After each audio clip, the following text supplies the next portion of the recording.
Hi, I'm Teacher Darcy, and I teach kids that have dyslexia. I do that on Zoom right here in my office at home.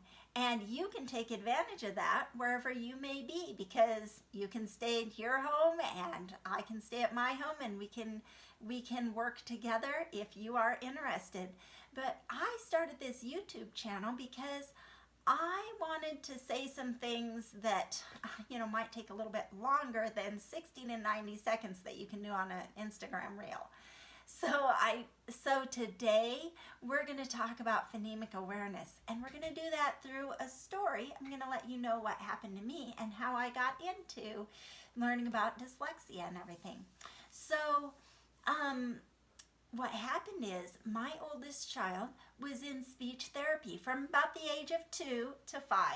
And when she was 5, they tested her and they said she is at or above normal for every area of speech. And so she stopped having speech therapy, and I thought, this is the way I was thinking. I was thinking, okay, check that off my list. Now we have fixed that problem. And I thought everything was all fixed. I thought she spoke just normal, because now I could understand everything. When we first went to speech therapy, I didn't understand a lot of what she said, but now I understood everything. And I didn't realize that it was normal for a 5-year-old to say things like firsty instead of thirsty. And she was doing that. She was doing several things like that, and I didn't even recognize it because I can understand everything, so I thought it was fine. And I thought, okay, now we fixed that problem, and now we will start to learn to read. And so I started working on learning the alphabet and all the sounds that go with the letters. I was doing the same thing with her that I had done when I used to teach kindergarten. We were doing the letter of the week, and we were making a craft with the letter. We were learning how to write it. We were doing all that stuff. And I could not believe how difficult it was for her to remember the words, the letters and the sound that went to it. I just was, what was so hard about that? I never had a kid in any of my kindergarten classes have such a difficult time remembering that stuff. And by the way, if you're interested, I have a blog on my website on rote memory and how people with dyslexia have a problem with rote memory. Anyway, she had a very difficult time learning her all the letters, and by the way, it was the same with the numbers. Very difficult time learning them. But finally, we knew several letters and the sound that went with it. And so I was so excited because I knew that once she knew several of these letters, she's able to read some words. And she could read actually lots of words with only a few letters and the sounds. And I had done this with lots of kindergarten kids. I couldn't wait to have her read some simple words. So I got some words out.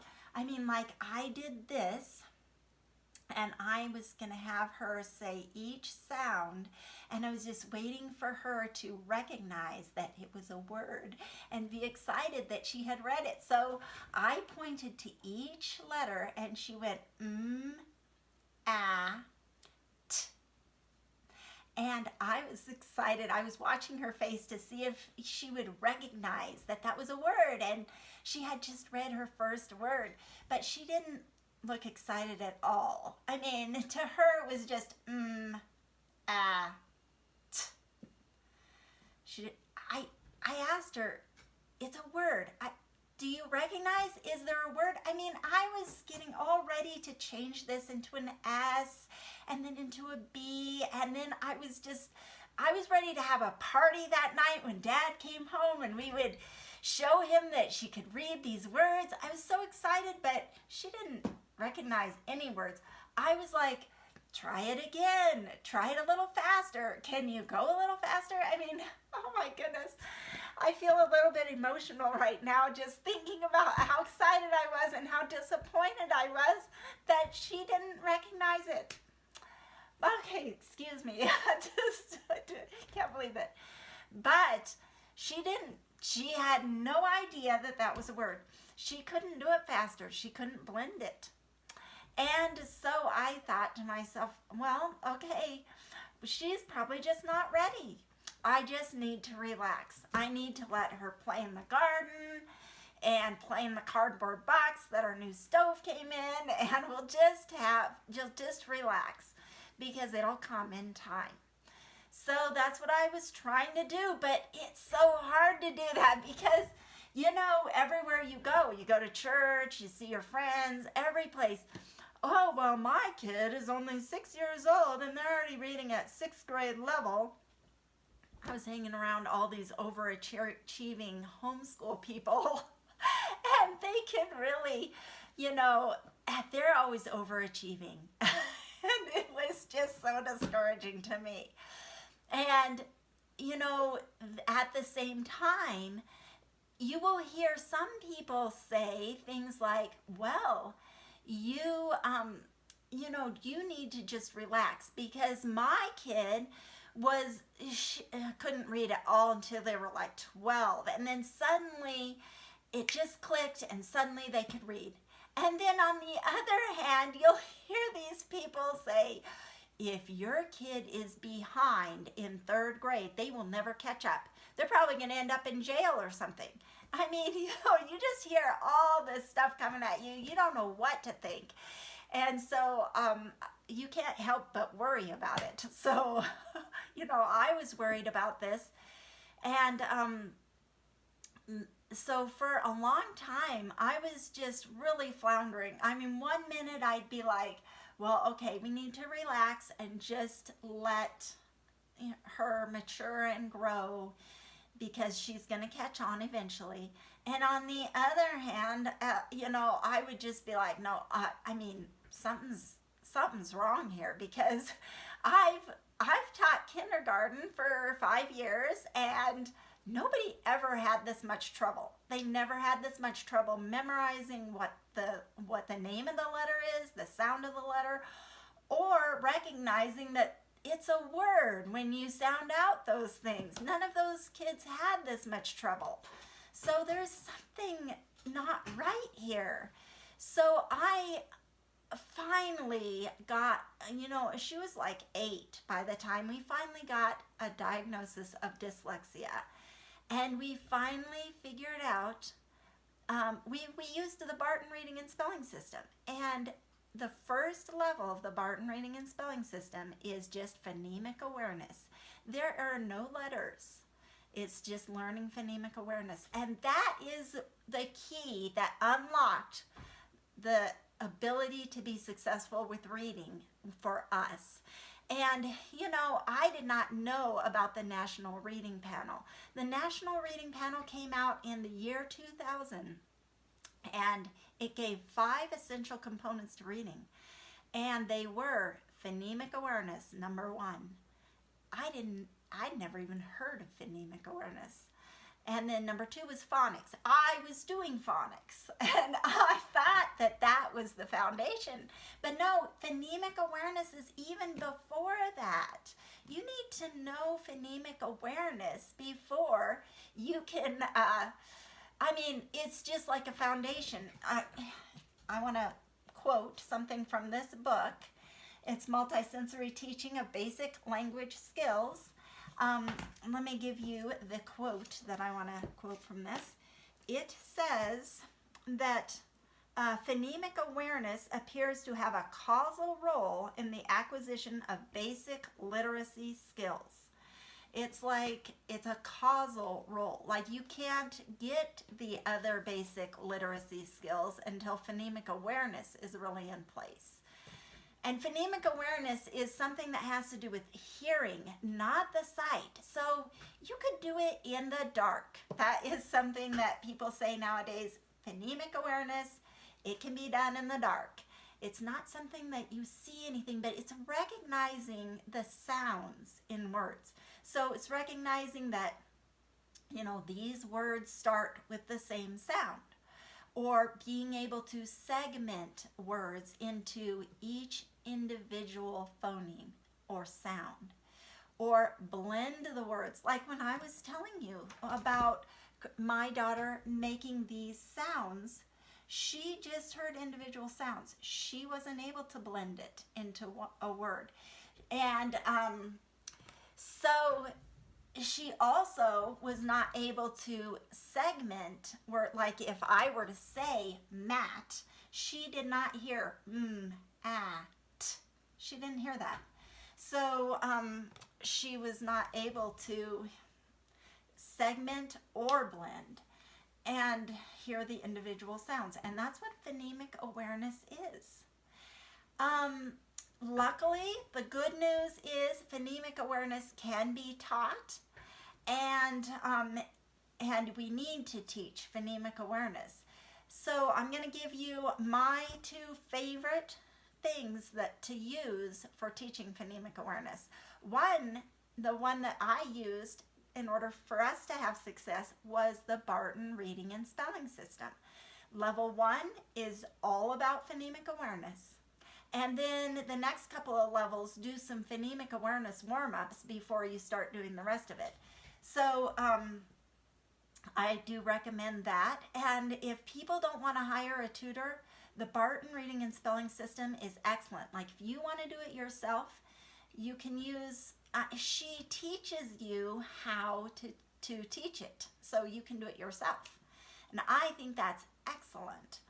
I love that idea, and so that's what I did. And then another thing that they didn't have back then that now we have, that I love and I use it every day in my tutoring, is this book right here, Equipped for Reading Success. It's by David Kilpatrick. He has a PhD, and this has, you know what I love about this? It tells all about phonemic awareness, and explains this stuff really deep. Like you're like a scientist by the time, a phonemic awareness scientist by the time that you read this book. But that's not the part that I love the most. The part that I love the most is the whole second half of the book. See, this is the part where he talks about what is phonemic awareness and all this scientific stuff. But this half, on the back, last half of this book, is full of exercises that you can use with your kids. So, I mean, the first ones are really simple. Like, you ask your kid, you just say birthday, and they say birthday, and then you say, can you say birthday without birth? And they have to break that word apart. That's a compound word, so it's really 2 words. So if they can say, you know, oh, it's just day. But believe, I have had students that can't do this. Like they don't understand that birthday is 2 words. And we have to learn that together. So that's just a foundational thing. But it just keeps getting a tiny bit harder and a tiny bit harder. It'll have like syllables. And then it'll go into, you know, just like say, you know, you say a word and then you take off the first letter. Like for instance, say mill, and they say mill, and then you say mill without and then they have to come up with ill. And then they'll have you change the, you know, the next level will have you say mill, but change to d, so they say dill. You know, and then later, I mean, it gets gradually harder. Then you'll take off the last sound, and then you'll change the middle sound. So it just gets gradually harder and harder. And so I use this every day. I love this book. So if you're a parent that wants to be teaching your own kid and making sure they have phonemic awareness skills, this book is full of words that you can ask your student and help them to hear the first sound and separate it from the rest of the word or the last sound, all kinds of stuff. And what I love is you don't have to come up with the words, and he has it all separated into the easy stuff, and it gets gradually harder and harder, because you should always teach things explicitly, systematically, and it's hard to know how to do that unless you have like a book to go along and to tell you, okay, these are the easy words and they get a little bit harder and harder. You need a book to help you with that. So this is my go-to. And there's other ones out there too, but this is my favorite one, Equipped for Reading Success. So anyway, if your child is struggling, phonemic awareness is the first skill they should have, and you need to make sure that they're really good at hearing the individual words, the individual sounds in words, and that they can blend the words, they can segment the words. That's what phonemic awareness is all about, and it's the first foundational skill when you're learning how to read. So I hope that was helpful to you. If you found this helpful, would you please click like and subscribe? And also, why don't you recommend it to some friends?